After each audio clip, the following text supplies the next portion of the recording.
Good afternoon, everybody. Welcome to the Washington Institute for Near East Policy. I'm Matt Levitt. I have the pleasure of directing the Washington Institute's program on counterterrorism and intelligence. And it is a greater pleasure still today to have with me Aaron Zellin and Ambassador Jacob Wallace for what will prove to be, I'm sure, a fabulous event to discuss the phenomenon of Tunisia's foreign fighters. Aaron Zellin is the Richard Burrow Fellow here in the Washington Institute's Counterterrorism and Intelligence Program. He is a visiting research scholar at Brandeis University and the author of the forthcoming book, Your Sons Are at Your Service, Tunisia's Missionaries of Jihad, to be published forthwith by Columbia University Press. This explores the history of Tunisian jihadist movement, and he has also founded the widely cited website jihadology.net, which is a tremendous resource to all of us who research these issues and appreciate having a safe spot on the internet where we can reach this material that won't put viruses on our computers. And Ambassador Wallace is uniquely qualified to be with us on this panel here today. He's retired from the U.S. Foreign Service.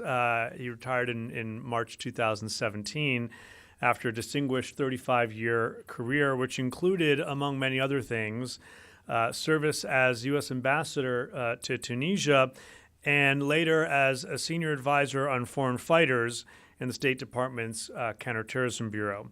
After leaving government, the ambassador joined the Carnegie Endowment for International Peace as a non-resident fellow, and he is no stranger to the Washington Institute or indeed to this podium. So with no further ado, Aaron, let me turn it over to you, and then Ambassador Wallace will offer some commentary. We'll open up to questions and answers. We will end sharply at 2 o'clock. If you have not already silenced your phones, please do so now. Thank you very much.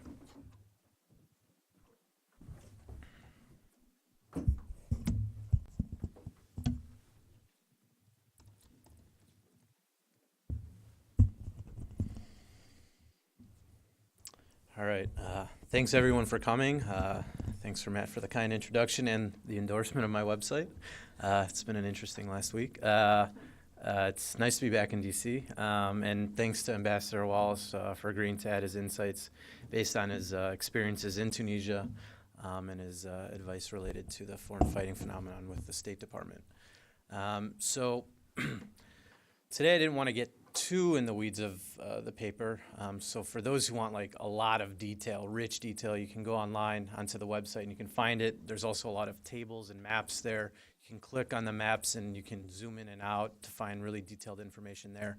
But today I just wanted to get into some of the key points related to the paper, which are important to note. So one of the first key points I think is important to highlight is that the historical Tunisian logistical and facilitation networks related to the Iraq Jihad, meaning the mobilization that went to Iraq from 2003 to 2009, provided easy connection to Syria in the more recent years from 2011-12 onwards. So in terms of Iraq specifically, the first group of known foreign fighters to actually go to Iraq came in the fall of 2002. These were a group of Tunisians that were living in Marseille, France, as well as some Iraqis that were living in France that went to Kurdistan, right on the border with Iran, where Zarqawi at the time was building himself up before the U.S. even invaded yet, which would happen about 6 months later. It's also important to note this because the history of what was going on in Iraq laid the seeds for many of the activities that we saw in Tunisia afterwards. So for example, Hassan Brick, who was the head of Dawah or proselytization or outreach efforts for Ansar al-Sharia in Tunisia after the Tunisian revolution in 2011, actually helped out with a safe house in Syria, moving fighters from Syria into Iraq last decade. So you can see how these connections made last decade became important more recently. In additionally, if you look at some of the key recruitment and facilitation networks last decade, there's an important individual named Abu Umar al-Tunisi. We didn't really know who this guy was for many years. It only became known more recently in the last 2 or 3 years that this guy was Tariq al-Harzi. He was an important individual within the efforts of Zarqawi's network, but then later the Islamic State of Iraq, and then ISIS, and of course IS, for recruiting foreign fighters to Iraq, and then later Syria. What's interesting to note, though, is that his brother Ali al-Harzi, who was in Iraq last decade too, also ended up helping out with the recruitment related to this as well. But he did it from Libya after 2011, and he was actually one of the individuals involved in the consulate attack in Benghazi. And besides that, he trained individuals, especially Tunisians, that then went on to Syria. So related to this then is sort of AST, or Ansar al-Sharia's sanctioning and incubation of foreign fighting in Tunisia after the 2011 revolution. So before Syria became sort of the jihad du jour, they were still recruiting people to Iraq prior to Syria really bubbling up. Just to note this, the leader of AST, Abu Ayyad al-Tunisi, in a December 2011 interview, noted that, quote, "If you come to me and say, quote, I want to go to Iraq," he said, "I will not prevent you, because if I do, I will be sinful, because you want to realize one of the obligations, which is supporting Muslims and fighting the enemies of our religion." This excitement for jihad and Tunisians' involvement in it did not wane over time, of course. In February 2013, Abu Ayyad, in a different interview, noted that Tunisians could be found everywhere in the land of jihad. The ways of going are easy, and we do not stop anyone from leaving. So as you can see, even though the group was based in Tunisia and it was focused on proselytizing, and they weren't really that violent in Tunisia at the time, they still had connections and efforts as it related to what was going on abroad, whether it was to Iraq and Syria or even to Libya next door. In addition, their official Facebook page at the time was promoting the Syrian jihad, as well as Tunisians that went over there and died as martyrs. So this is a way to incite other individuals to potentially go so that they could be glamorized in the same fashion. And one last thing to note that is important is a key recruiter within Tunisia, Bilal Kouachi. He was a key individual on the streets of Tunisia who was going to people and helping sort of radicalize them to then decide to go on to Syria eventually. And additionally, at the time, from 2011 to end of 2013, he also had the opportunity to go on television shows at night during prime time and have debates with different individuals. It's important to contextualize that in this period, in the first 2 years after the revolution, that jihadis were allowed to openly operate without too much harassment due to the way the government was dealing with them, since they felt that it was better to dialogue with them than to crack down upon them. That being said, as they gained strength over time, the government wasn't too happy about this because it became a larger threat to their own power base. So starting with the crackdown of AST in the spring of 2013, which then culminated in the group's terrorist designation in August 2013 by the Tunisian government, this led to an even early flow of foreign fighters, which coincided with the Islamic State of Iraq, which is what the group was calling itself at the time, when it went into Syria and became ISIS in April 2013. So in terms of the numbers specifically, there's been a lot of complications related to, you've heard numbers like 5,000, 6,000, 7,000, what have you. It doesn't really make sense, and the Tunisian government also never really stated this for whatever reason. Other people mention this in media reports, but based off of the data that I've gathered, as well as reports by the Tunisian government more recently, it tracks more that a little more than 2,900 or so individuals actually went. That doesn't necessarily mean, though, that the mobilization wasn't large. They stopped about 27,000 people between 2012 and about 2017. So there was still a large amount of people that wanted to go. They just weren't allowed to go. What's interesting, though, about this mobilization is that everybody, of course, talks about the announcement of IS's caliphate in June 2014 and how that spurred a large group of people to go to Syria in particular, but also Iraq as well. But what's interesting when you look at the data and sort of the trajectory of this mobilization, at least for the Tunisians specifically, is that most Tunisians who mobilized to join groups in Iraq and Syria did so between March 2013 and June 2014. This date range, of course, is perhaps surprising given the fact that ISIS's caliphate announcement was in June, as I mentioned. A number of factors can explain this surge in this period and not later. The heightened showdown between AST and the Tunisian government in the spring of 2013, the April 2013 announcement of ISIS, as it was known then, going into Syria, it was just as motivating as the caliphate announcement was to many of the Tunisians. And the Tunisians that had already been in Syria at that juncture, who were fighting with Jabhat al-Nusra, which was more aligned with al-Qaeda in later years, ended up defecting and switching to ISIS. In addition, at that point, the Tunisian government really hadn't started to crack down harshly against the efforts of people going abroad to fight. And then in terms of the later time period, what's interesting is that you saw the rise of the Libyan theater next door, whereby in the spring and summer of 2014, IS was already sending Tunisian operatives who had been in Syria to build up its infrastructure in Libya ahead of its official announcement in November 2014 that the group there was part of IS and that they're expanding their provinces beyond Iraq and Syria to Libya as well as other countries as well. And this is just a slide to show some of the data in relation to it. You can get into it more, but you could see that at least based off of the earliest data, they started mobilizing in around April 2012. And the most recent data that the Tunisian government really put out was in December 2016. So it's possible that the numbers have gone up, but based off of what we know related to the overall mobilization, not too much has changed. But you could see that the number of people that have been stopped went up a lot over time between 2013 and 17. And then we've seen that people up to about 550, at least that's you can look at online and find data about it, have died, though it's likely more. And then about 970 individuals have returned back to Tunisia as of March this year. So one of the things to also note is that this is a national phenomenon. If you look at the foreign fighter mobilization from some countries, you might see people specifically from one city or one neighborhood or maybe 2 or 3 villages or have you. But if you look at the case of Tunisia, these people are coming from a lot of different parts of the country. Of course, there's a great glut of people in the Bizerte region, in the Tunis region, in the central part in Sousse and Monastir. But as you can tell, it's been touched by a lot of parts of the country, and it's not just something that can be dealt with in one area and sort of quarantine it in some ways. It needs to have local solutions in all these locations because the reasons people are going is different depending on their own background or situation personally. In addition to this, it's important to note, looking at the data related to those who died in Syria in particular, that you could tell that more Tunisians ended up fighting with ISIS, which isn't surprising.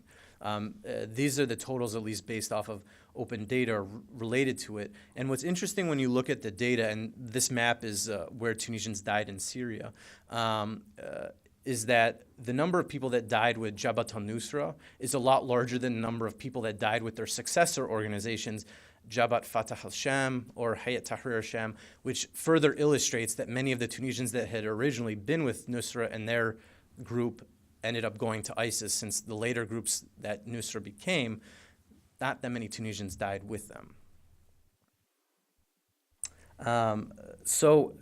Besides the numbers aspects of this, it's important to look at sort of what are the motivations behind why people are going. This isn't an easy issue. Humans are complicated, as we know, in our own personal lives.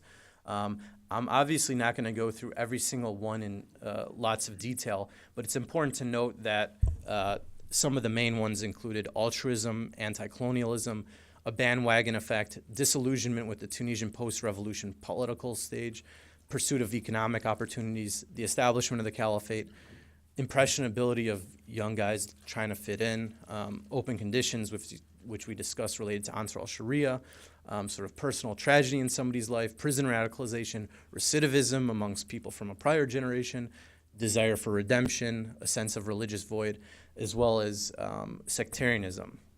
I'm just only going to get into 2 or 3 of these just to illustrate some points. So one of them I think that's really important and is interesting is the idea of disillusionment sort of with the politics of Tunisia after the revolution. Many Tunisians had great hopes following the fall of the government of President Ben Ali in 2011. These were especially prevalent among highly educated youth, but they're experiencing high levels of unemployment, possibly up to 50%. Yet despite gradual political process over the past 7 years, the economic fruits that so many have yearned for have yet to emerge. As a consequence, many young people have become steadily disillusioned with the political process within Tunisia, and they believe many of the elites have only benefited.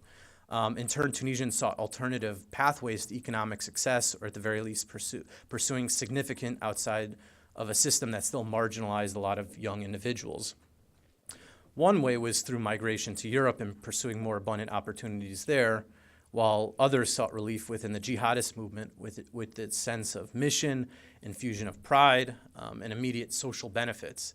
It did not hurt that groups like AST and later IS were just then rising and promoting a new form of governance that called for skilled youth to carry out their program, which sought ostensibly to improve society just under a theocratic rather than a democratic rubric. Tunisia's first president after the revolution, Monsef Marzouki, summed up this dilemma well when he said, quote, "We had a dream. Our dream was called the Arab Spring, and our dream is now turning into a nightmare. But the young people need a dream, and the only dream available to them now is the caliphate," end quote. A young Tunisian filmmaker whose cousin was then fighting in Syria confirmed this sentiment when asked whether joining IS seemed normal to them. He said, quote, "If you lived in Tunisia and you're experiencing daily subjugation and injustice, and you have ideas, and you have principles, and you have objectives, and you have a vision for the future, and if you live in a state that doesn't embrace you, then it's the opposite. It's very normal." So in terms of another reason people went, of course, is not surprisingly the establishment of the caliphate. When IS announced it had reestablished the caliphate, the news was greeted by supporters greatly. Of course, that didn't carry much legitimacy within the broader Muslim community, but some saw a new opportunity for justice where Muslims were once again on top instead of being bullied through colonialism or disregarded by their local Arab secular, military, or monarchical authoritarian systems. This is why a Tunisian named Ahmed, for example, supported IS. He said, "The Islamic State is a true caliphate, a system that is fair and just, where you don't have to follow somebody's orders because he is rich or powerful. It is action, not theory, and it will topple the whole game." Likewise, Ridda from Jinduba, who traveled to Syria in 2013, said he wanted to join IS because he was attracted by the radical ideology and was convinced that he would be on the front lines of defending his faith and bringing Sharia to the masses. Additionally, you had Fatima, a Tunisian who contested the idea that women join IS for jihad al-nikah, or a euphemism for sex jihad or providing comfort to fighters, a notion that was propagated by the Tunisian government as disinformation against this movement. Undoubtedly, IS engaged in sexual abuse, but no credible evidence has emerged to suggest that women who joined IS did so to comfort fighters. For her part, the Tunisian Khadija Omri said that she went to Syria with her husband in hope of, quote, leading the kind of religious lifestyle they had long dreamt of. It was for jihad, for Sharia and the Islamic State. I really believed that there was a state where we could live like the Prophet, end quote. Similarly, Bara al-Tunisi, a former IS member, said she came to Syria as a woman wanting to be empowered by Islamic principles. And then finally, the last motivation that I'm going to discuss is the idea of redemption.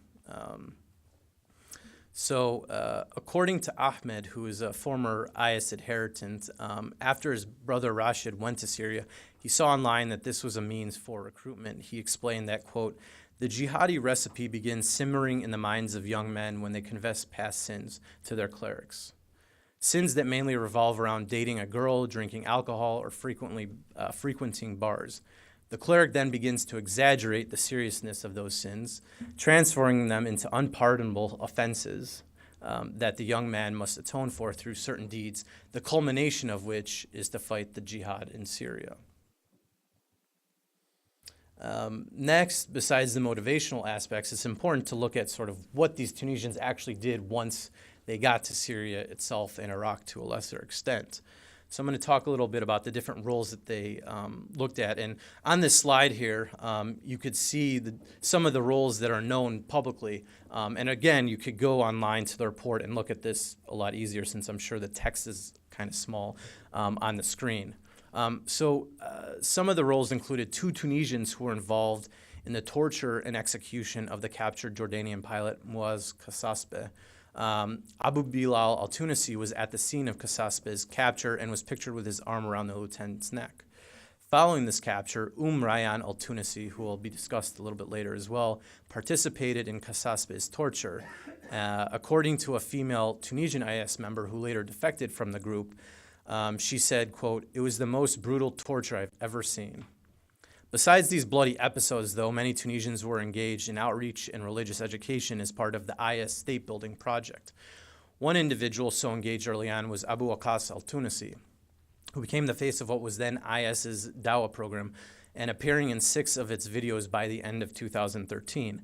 This is an important and underappreciated dynamic because, as we saw within Tunisia earlier, they were primarily involved in outreach and governance and not so much violence. So when Tunisians were able to go then to Syria and join up with IS and continue this type of work, it very much tracked with what they were doing already, so there wasn't too much of a difference. It was only a difference in name of group necessarily.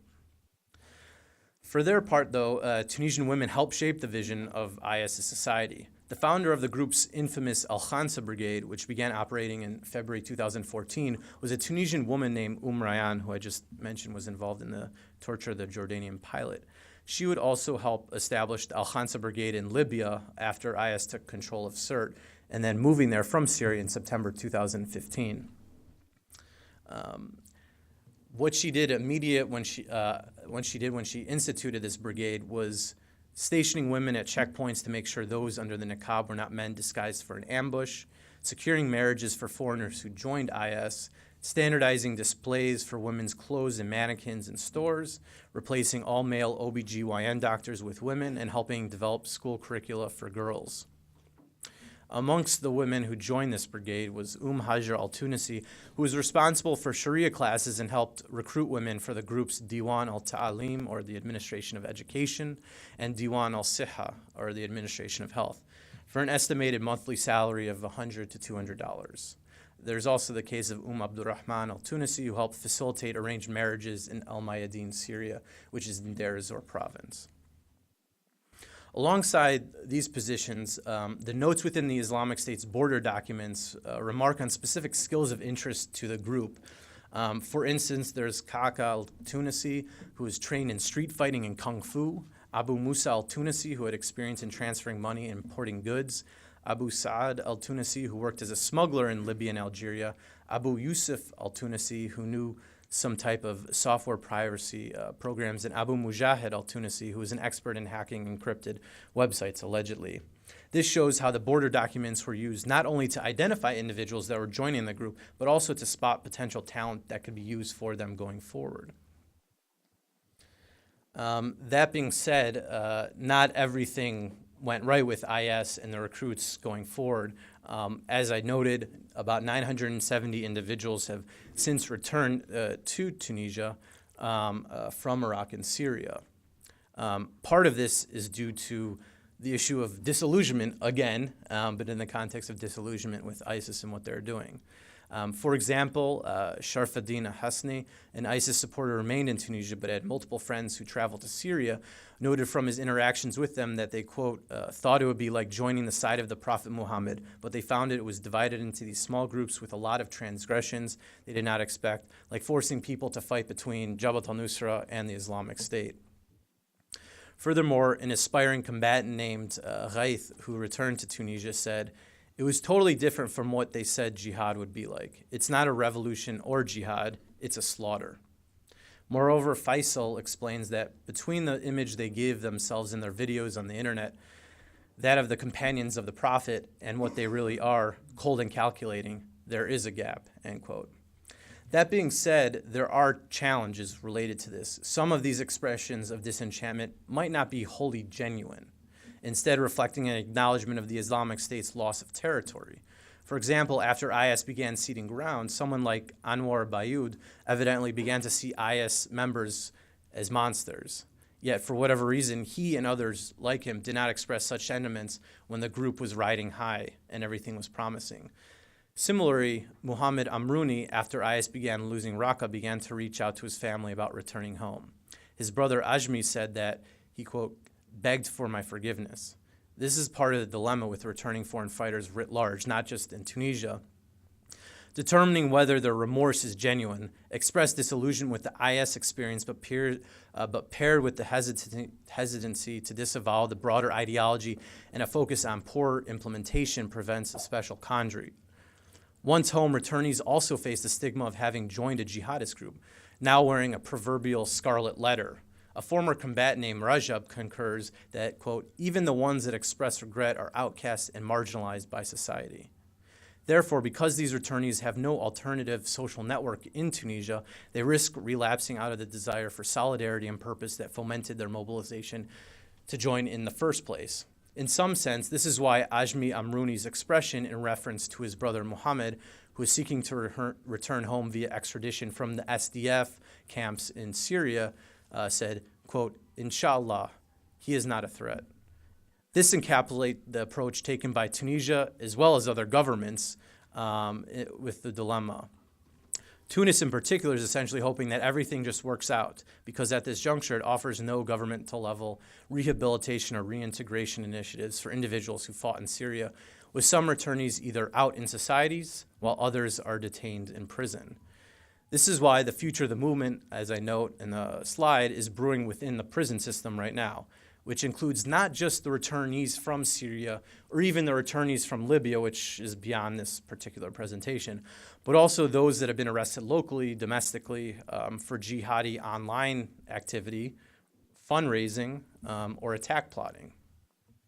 It is no doubt a challenge, but the fact that Tunisia is a democracy provides it an advantage that others in the Arab world might not have, since it can involve its robust civil society and not necessarily rely on a purely securitized approach.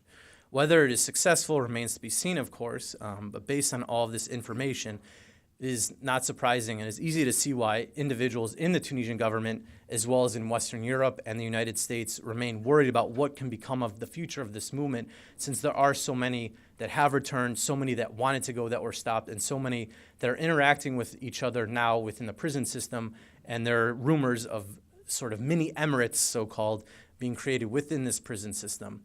What that means going forward is hard to know, of course, since it's hard to access if you're not within the Tunisian security establishment to interview or talk to these people. But as we saw last decade, starting in 2006 to 2011, when Tunisian jihadists were planning at the time for what they would do once they were released from prison, that eventually led to what became Ansar al-Sharia in Tunisia, which then led to everything that I've talked about today. So we can see how this prison population is very important to understand and see what's going on. But unfortunately, there is a gap in our information right now, and that's why it's important to focus on this issue, even if the foreign fighter mobilization specifically to Syria no longer is as relevant as it was 3, 4, 5 years ago, and so many people have returned home. So I'll leave it at that for now, and thank you for your time. I look forward to your questions. Thanks.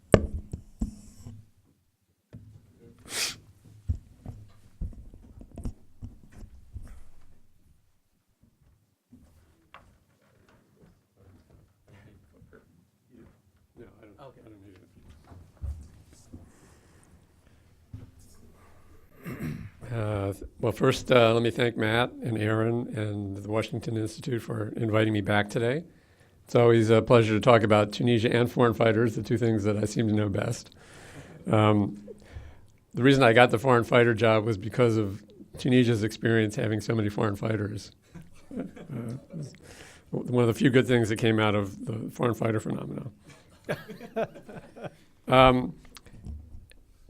As the ambassador in Tunis, one of the questions that I got most often was, why are there so many foreign fighters from Tunisia? And when I was ambassador from 2012 to 2015, there wasn't really a very good answer to that question.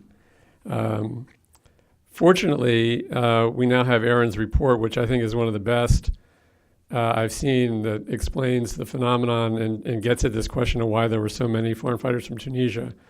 Per capita, I think Tunisia had the most of any source country. It's an important question because it highlights Tunisia's unique situation as a country dealing with terrorism and radicalization in the middle of a democratic transition. Many other countries dealt with the same problems, but they were not in the same sort of transition that Tunisia was in. Coming back to Aaron's study, I want to emphasize 2 points that he made, but I think two points that he got exactly right. First of all, the report makes clear that there are many reasons for the phenomenon. There's no single explanation for why there were so many foreign fighters from Tunisia. I'm not going to get into all the reasons, but Aaron talked about a number of the reasons, some of them political, some of them personal, some of it just due to economic conditions, some of it the appeal of the caliphate. I think the report emphasizing the many reasons for the phenomenon reflects the complex reality much more than some of the more simplistic explanations that we've seen elsewhere. And second, I think the report got the number just about right, 2,900 foreign fighters. That's lower than many other estimates, which I've seen that have gone up to 6,000 or more. The 2,900 number tracks quite well with the numbers that the Tunisian government are using now, and also the internal numbers of the U.S. government. So I think it's still quite a large number, particularly given the size of Tunisia, but it puts the problem in its proper perspective rather than as this huge phenomenon that it was not in reality. I'm going to shift gears a little bit and talk mostly about the political developments in Tunisia after the revolution that triggered the radicalization, which manifested itself not only in the foreign fighters, but also in the radicalization and the attacks inside of Tunisia. And after I go through that, I'm going to talk a little bit about the current situation and come back to the problems that are posed by the returning foreign fighters now. So first, a brief review of the history.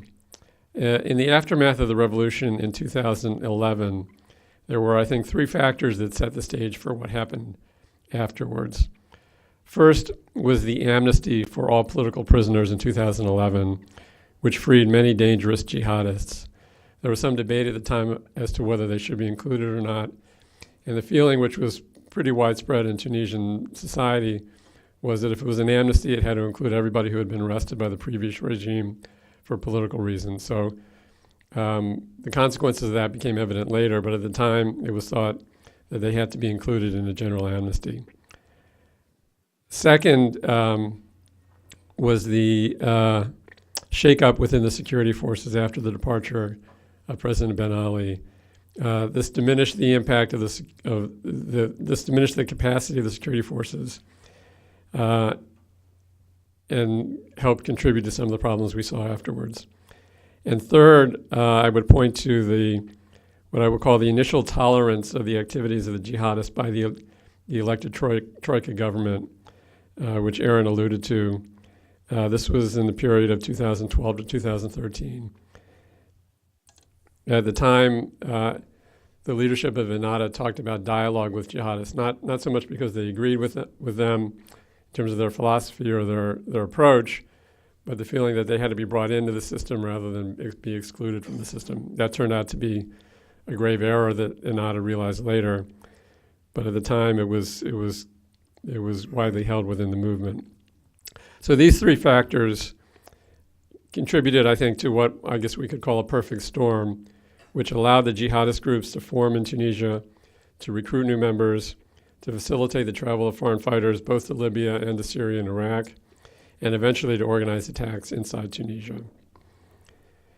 Turning to the response of the Tunisian government, I would go through 4 phases in tracking that. And I'd also note that since 2011, there have been 7 different prime ministers in Israel, in Tunisia, and even more governments. So it's not one single government. There were many different governments of different flavors in Tunisia.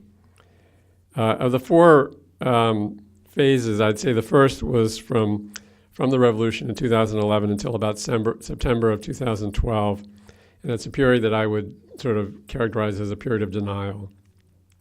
After the initial amnesty, radical groups, especially Ansar al-Sharia Tunisia, were allowed to form and to organize openly. The government of Tunisia generally looked the other way, and fighters were allowed to leave for Syria for what was then viewed as a popular struggle against Bashar al-Assad. The security apparatus at the time was distracted by these internal fights and internal divisions after the departure of Ben Ali. The jihadists took advantage of the situation to strengthen themselves. And in this period, there was an initial outflow of foreign fighters, not as great as in the later period, but there was a flow out at this time. The jihadists also did not launch attacks inside Tunisia at this time, at least through the summer of 2012. The second phase, which I would date from about September 2012 to 2014, was one in which the Tunisian government realized that it had a problem and first began to grapple with it. The radical groups, particularly Ansar al-Sharia Tunisia, began to carry out operations within Tunisia itself, beginning with the attack on the U.S. Embassy in September 2012, around the same time as the attack on Benghazi.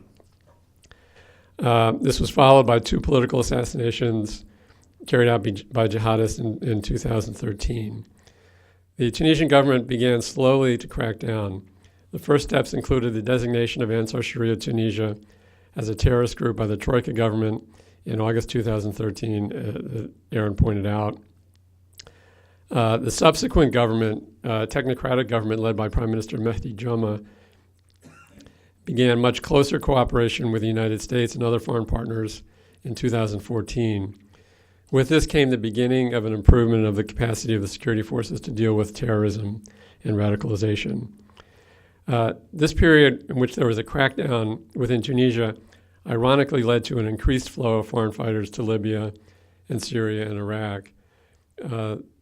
With the groups under pressure inside Tunisia, it was easier for their members to leave, and this also coincided with the rise of Islamic State. So there was both a pull from the region as well as a push from the underlying forces that were pushing people to go to fight. The third phase, roughly 2015 to 2016, was one of an active response and a more effective response by the Tunisian government.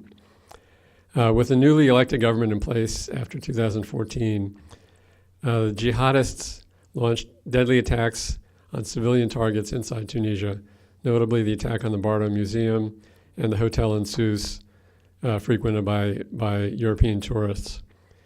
This led the government of Tunisia to begin a much more active and ultimately more effective response. They passed a new counterterrorism law in July 2015. And with this greater improvement in security capacity, there was also more success in reducing the foreign fighter flow, aided by improved international cooperation and restrictions by transit countries.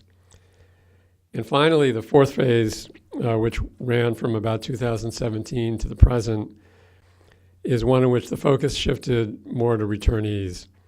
As I said, the flow of foreign fighters going out was way down. The government and the security forces turned their attention to the problem of returnees, of which I think Aaron used the number of 970, which again I think is a number that reflects the reality and also is a number that's approximates what you hear from the Tunisian and the U.S. government when they talk about this. There's been a public debate in Tunisia about what to do about returnees. There's been also a realization of a need for a broader approach, not just a security-based approach, but there's only been limited success in bringing this about. And let me now turn again to this current situation and the focus on the returning fighters. Currently, I'd say security is much improved, certainly compared to 2012 or 2015. The security forces have been largely successful in preventing attacks since December 2015. The one exception being the recent suicide attack in Tunis, although this left dead only the attacker. The attacker wasn't successful in killing any other victims. There's at the present no significant outflow of foreign fighters. However, little has been done to address the underlying motivations for the radicalization And as Aaron pointed out, radical cells could resume their activity and destabilize the country again if given the opportunity. Generally speaking, in terms of the 970 that have returned, the Tunisian government knows who they are and has been able to identify them when they return through official border crossings. Some of them still continue to smuggle their way back through Libya, and they're harder to track down, but for the most part, when they come through border crossings, the Tunisian government is able to identify them. However, the government has no comprehensive plan on what to do with them once they are identified. In most cases, returnees are interviewed by the security forces at the time of entry, and prosecutors decide whether or not to prosecute. The 2015 anti-terrorism law makes it a crime to travel outside Tunisia to support a terrorist group. However, prosecutors often have found it difficult to develop evidence to successfully make a case against individuals. So while some high-profile cases have been prosecuted and people sent to jail, many others are not. This is a fundamental weakness of the system, and it demonstrates the need for more capacity building in the judicial sector to deal not just with this problem, but the problems more broadly in the sector. For those who are not prosecuted, they're released. In principle, they are monitored by the security forces. However, in Tunisia, as in elsewhere in other source countries, the security forces don't have the resources to fully monitor all of the returnees. Europeans have the same problem, although the numbers are not as great relative to the size of the country as it is in Tunisia. So this is another weakness of the system currently.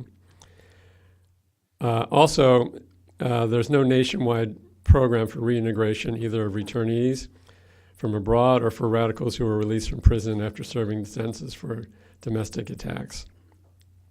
This is perhaps the greatest weakness of the system. While the local authorities sometimes deal with radicalized individuals on an ad hoc basis, they have very limited means at their disposal, and they have no specialized training to deal with these individual cases. There are some cases where the security forces take a particular interest in the individuals. This has been the case with some of the Tunisians returned from Guantanamo. And in those cases, the security forces do keep track of them, but generally this is the exception rather than the rule. There are models of reintegration that exist in Europe, in Morocco, and Saudi Arabia, but for a variety of reasons, Tunisia has lagged behind in this, and they really still do not have a comprehensive plan to deal with this problem of returnees. Finally, again, as Aaron pointed out, prisons in Tunisia are overcrowded and a breeding ground for both recruitment and radicalization.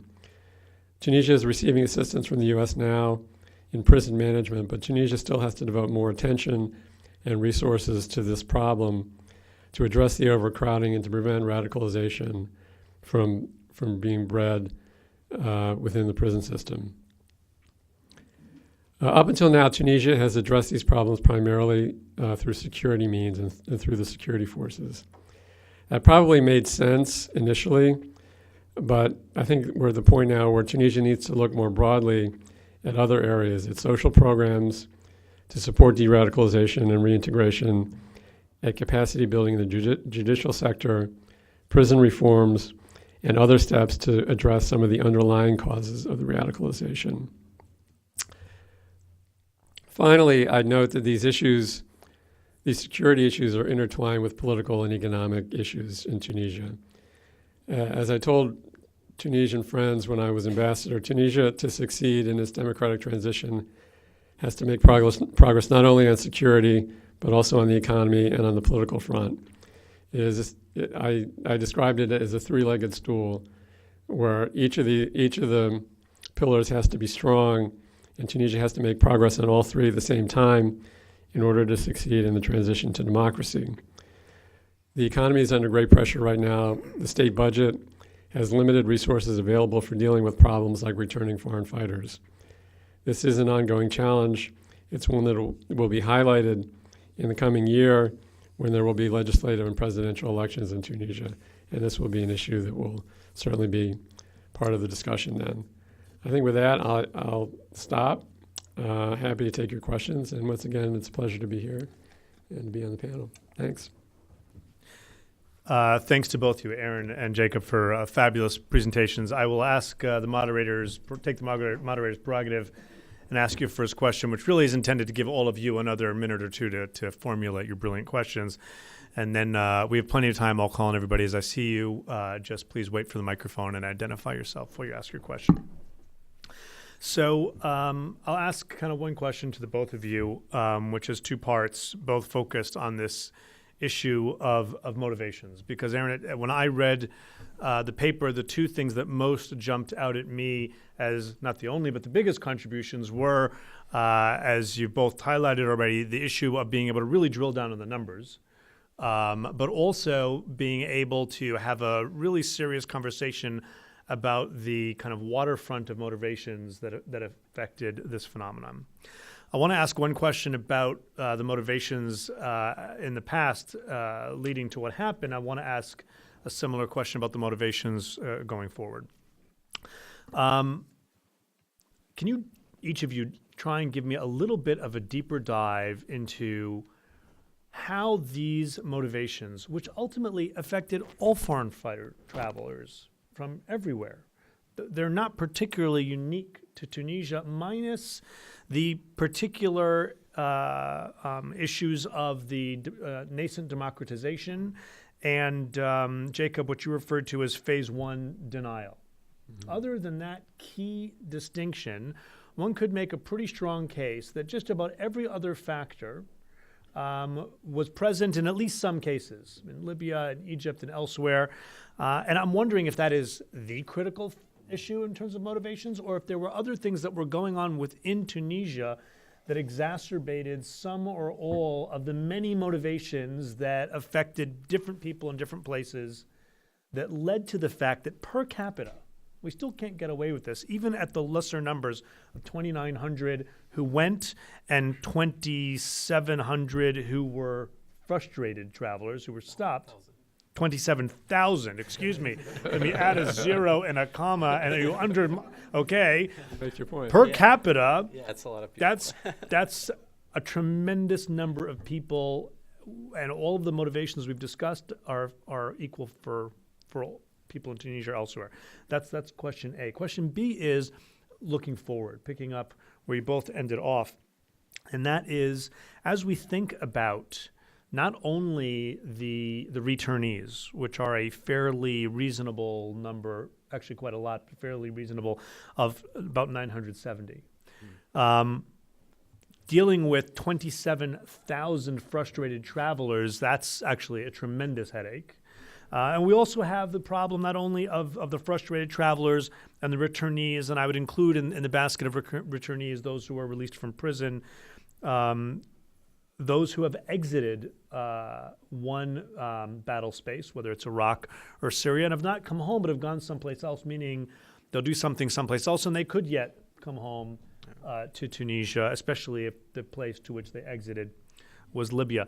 What, if anything, can we learn about the prospect of just how dangerous these people are from the different motivations that drove them? We have here some colleagues from Europol, and I love to use Europol's methodology for thinking about returnees to Europe in its TSAT report, where you can put these basically into three buckets. You can put these in the buckets of people who are disenfranchised and they were really disappointed, and the caliphate turned out to be nothing like what they were told it would be, and these people are probably okay. And you have at the other end of the extreme, people who are returning and are just as radical or maybe even more radical than when they went, and they still want to do things, and that's very dangerous, and that's also very, very small. And you have this kind of large middle of people who are, not as angry as they once were, but they're still a little bit angry. They are still somewhat radical. They could be re-radicalized. And you have that kind of larger population in the middle, which isn't necessarily presenting a threat today, but isn't entirely turned off either. So as we're looking forward ahead at how to deal with the phenomenon of the frustrated travelers and the returnees and those who have exited, how much hope can we have that at least a decent number of these maybe were driven by motivations that may make them not as long-term radicals as we might have feared. Okay. Two There's parts. a lot going on. A But lot going on. 2 parts. I mean, I agree that I think a lot of the motivations for why Tunisians went are very similar to other Arab countries, other European countries in general. But I do think the particular ingredients of what happened in Tunisia after 2011 is extremely relevant because without the open conditions first for Ansar al-Sharia to proselytize and recruit people, and then also with that, the government not really doing too much to deal with it. Because of that, you had a lot larger group of people exposed and then interested in these ideas than would have been otherwise. If there wasn't those particular conditions, you would have still seen Tunisians going to Syria, no doubt, but the numbers might have been more maybe akin to Morocco or Algeria or Egypt, which, didn't have those same kind of large-scale openness to allow jihadis just to proselytize for a 2.5 year or so period.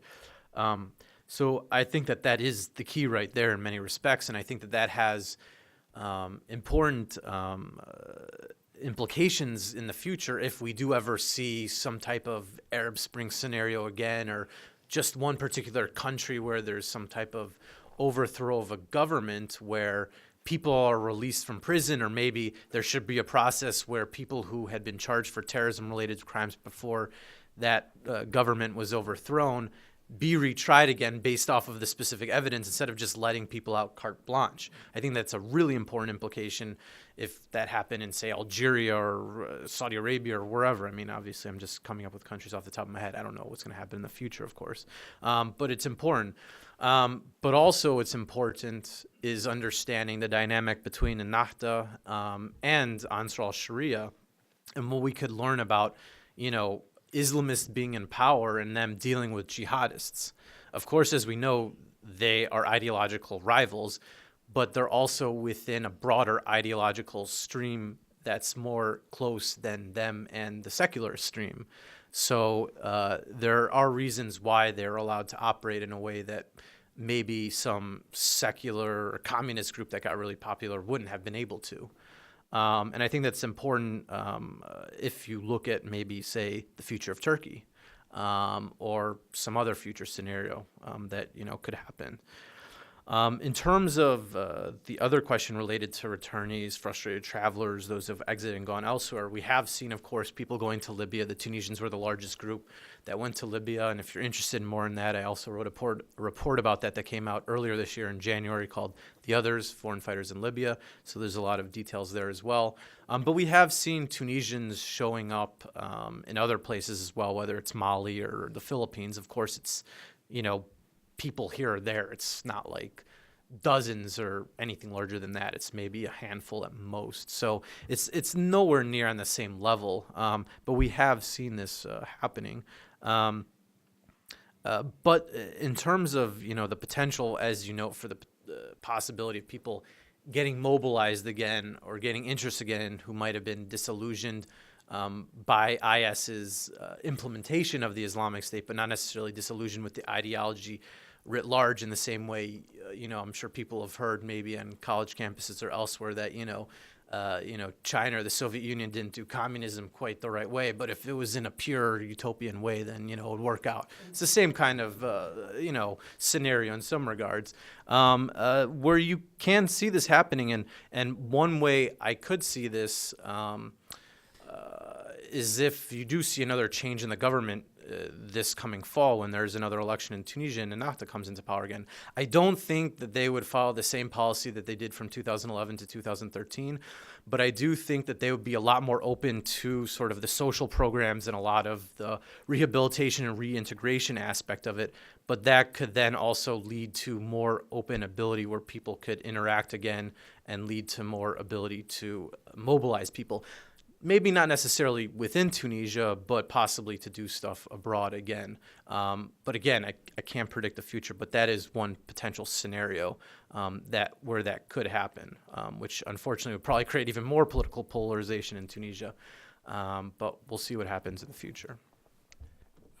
Just a few points I'd add. I think the question sort of gets at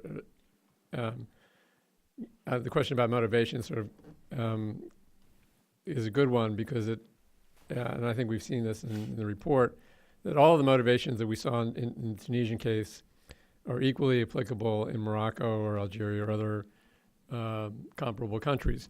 There were two things I think that were different about Tunisia that explain it.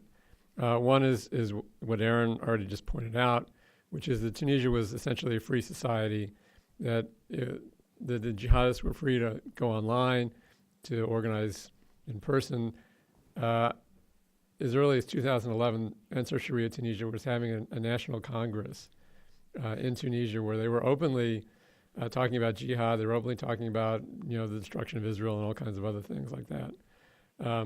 So that freedom which existed in Tunisia didn't exist in Morocco or Algeria or many other places. But there was a second factor that was unique to Tunisia, I think, which is Libya. Libya being next door and the border between Tunisia and Libya being so easy to get across, there was a real magnetic attraction from Libya, which at the time, as we recall, was also going through its own revolution. There were jihadist groups all over the place. They were operating freely. There were terrorist camps in Libya that it was very easy for a Tunisian to go across the border, be trained in a camp in Libya, and then be sent through Istanbul into Syria for the fight with Islamic State or Nusra or others. So that's one thing that it was very different than the Tunisian case in, say, Morocco or Algeria, where you can get to Libya, but it's a lot harder. Or you can get to Syria, but you've got to go through a couple other places to get there, and it's either easier to be stopped.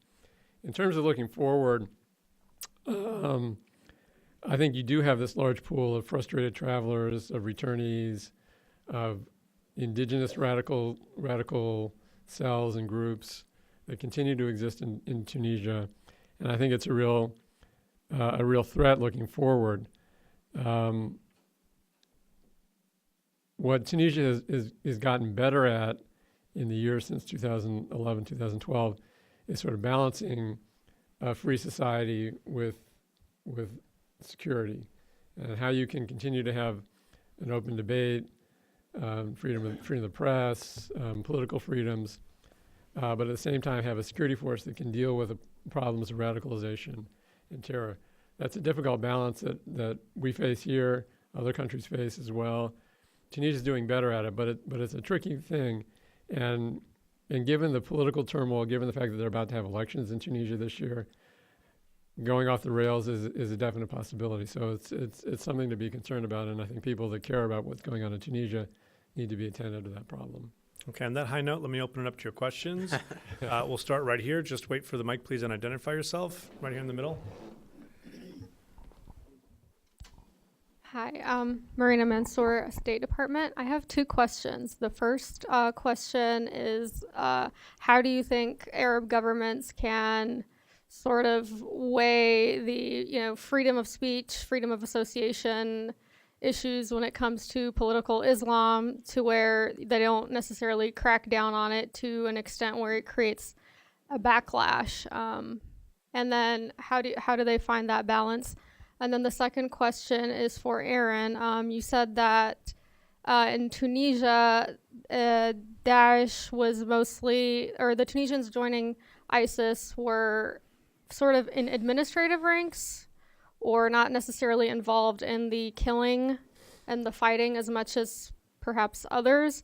How does that impact the way that the fighters see themselves? And how does that sort of factor into the overall structure of ISIS and their ranks? Okay. Should I go first? Yeah, you can answer the first one. Well, Tunisia is one of the few places in the Arab world that's trying to find a balance, as you were talking about, between dealing with the security problem and allowing free expression of political Islam. In Egypt and in the Gulf, you basically have no debate. You basically have no balance. It's basically all about a crackdown. I would point out that was the Tunisian approach before the revolution. That was exactly what Ben Ali did. he arrested a lot of the jihadists. He put them in prison, but that sort of incubated the problem within the prisons. And then once they were released, they were free to do what they wanted. What Tunisia is trying to do now is, as you were saying, to find this balance. And they're doing better at finding that balance, I think, than anywhere else in the region. But again, going forward, it's a hard balance to do. One of the advantages that Tunisia had, say, compared to Egypt, was that you had an Islamist party, Ennahda. There was a large and influential party, but they did not have a majority, and they were never able to rule by themselves. Even when they were leading the government from 2012 to 14, they were part of the Troika, so they had coalition partners. That put certain brakes on what they could do, and it also influences the policy that they adopted. In Egypt, on the other hand, the Muslim Brotherhood had a majority. They very clearly overreached, and then they provoked the reaction on the part of the army, and that was something that was very evident to Rashid Ghannouchi at the time, and he and I discussed this a lot. He was very conscious of the fact that they did not have a majority and they had to temper what they did. And I think that's even reflected now, where they have a role in the government, but they're not taking the leading role in the government. That was a conscious decision on their part to step back.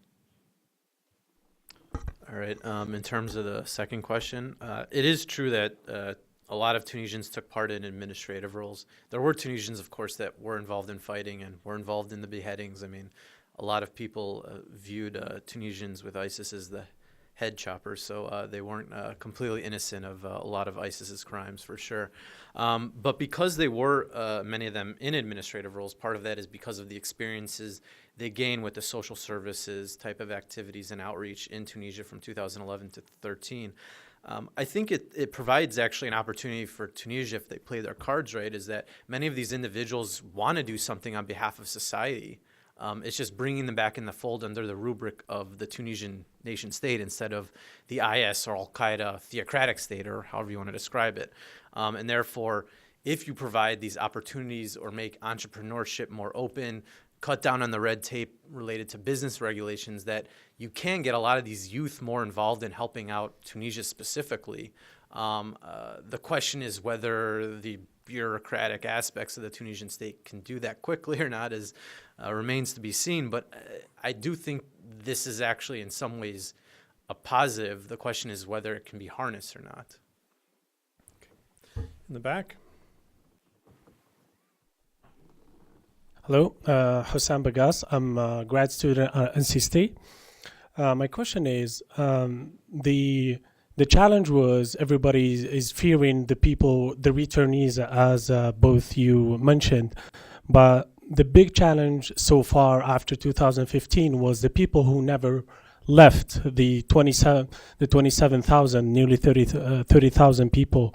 And the recruitment by Al-Qaeda and the Islamic State, also the terrorist attack in July on the Algerian border.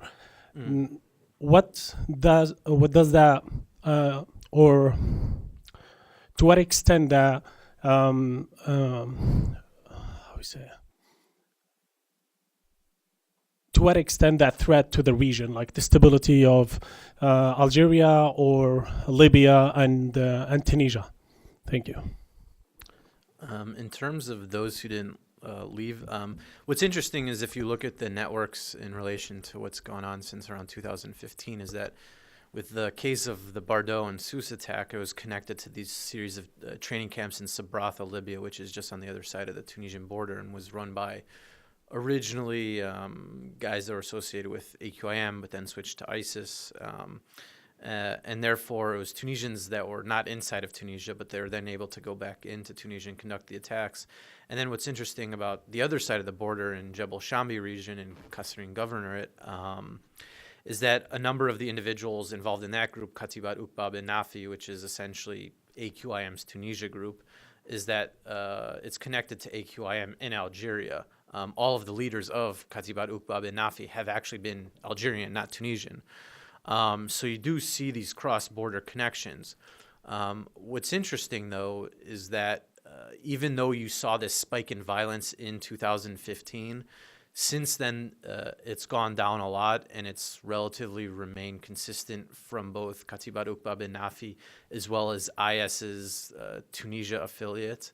All of them sort of are operating mainly in Kasserine Governorate, whereby over the last 3 years, each group has conducted about the same number of attacks each year, meaning it hasn't gotten worse, but the problem hasn't been completely resolved.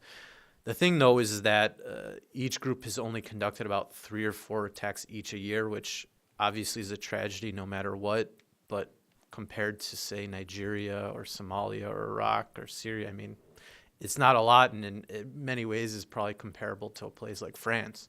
When you put it in perspective and the fact that there are so many people that weren't able to go to Iraq and Syria, and that you've seen such low level of violence in the past few years, maybe we can take a positive out of it. I don't know.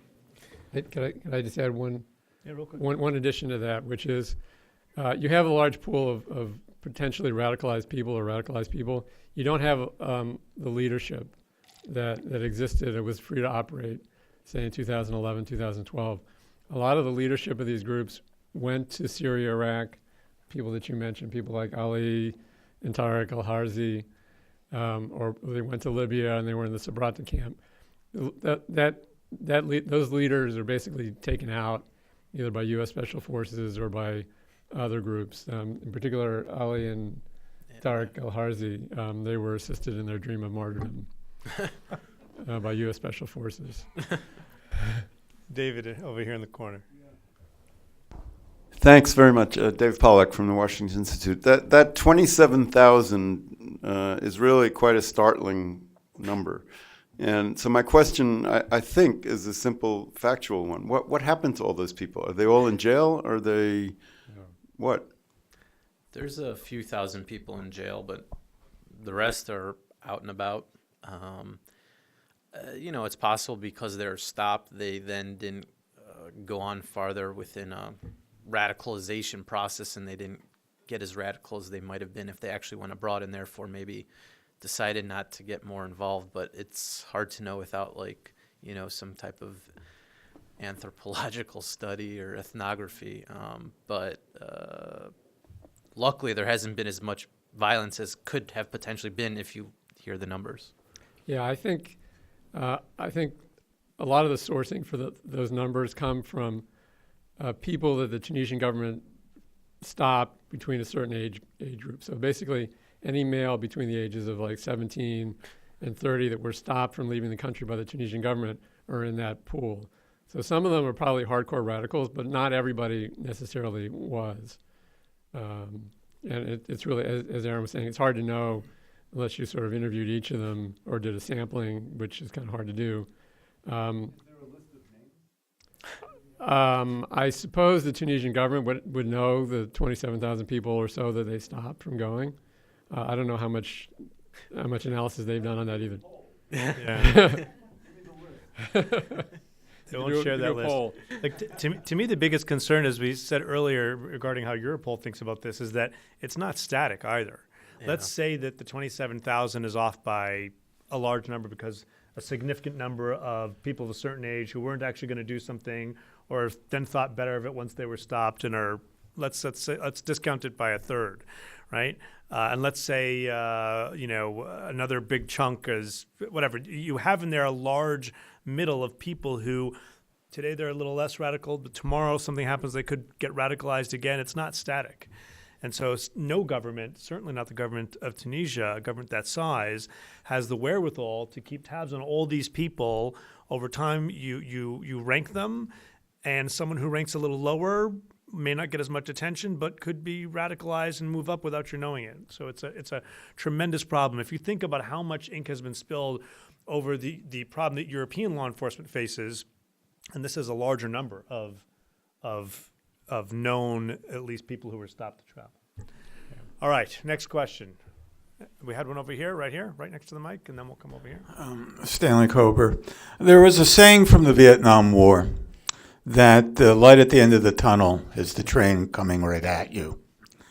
We're hearing a lot of very positive stuff out of the administration that Islamic State has been all but defeated.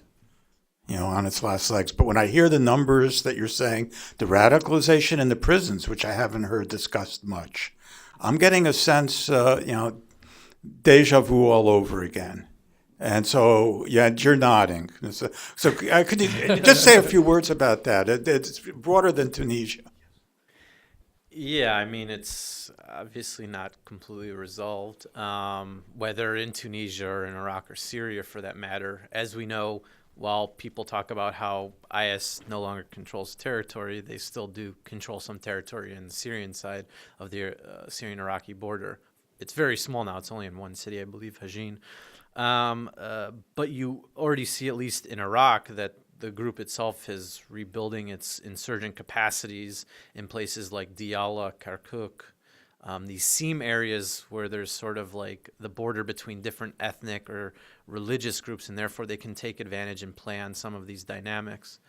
And we've seen the growth in sort of assassination and campaigns against sort of local leaders within the communities in different Iraqi villages and cities in the same way we saw in Iraq from 2011 to 2013 in the lead up to sort of the resurrection of ISIS.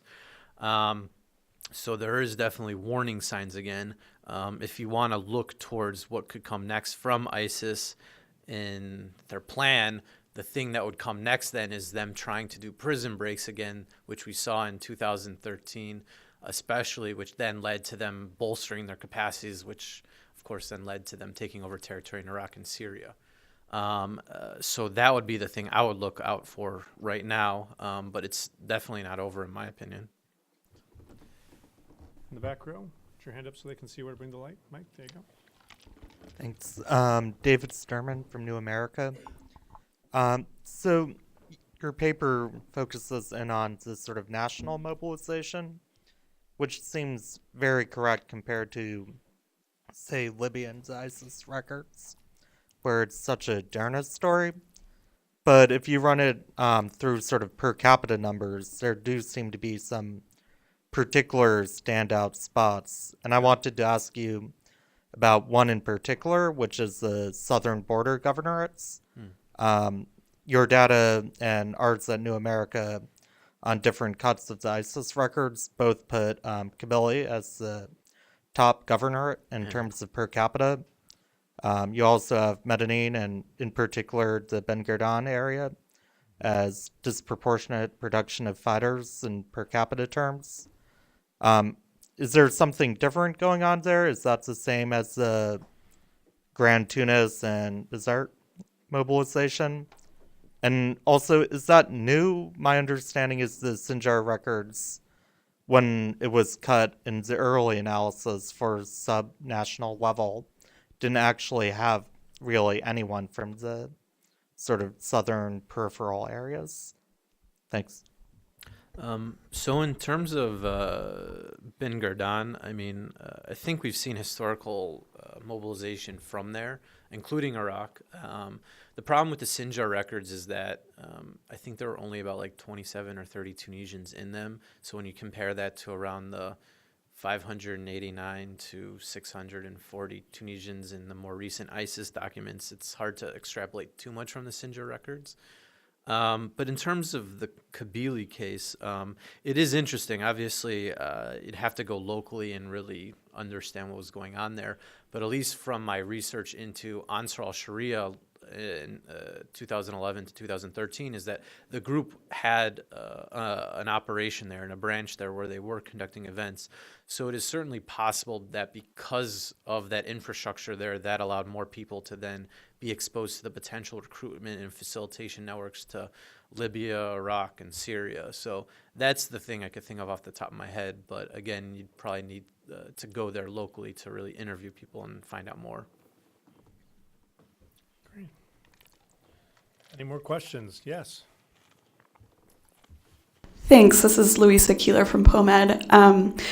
Earlier this year, there was this whole issue with the EU blacklist in Tunisia, and Tunisia was limited from receiving, and is still in some ways limited from receiving certain types of financing because people are concerned about the security risks, basically, of kind of pouring money into the country. At the same time, it seems like Tunisia is really desperate for financial assistance, and the civil society groups that I think you mentioned, Aaron, that could help with some of the de-radicalization programs are also limited in what they can do and what sort of funding they can receive.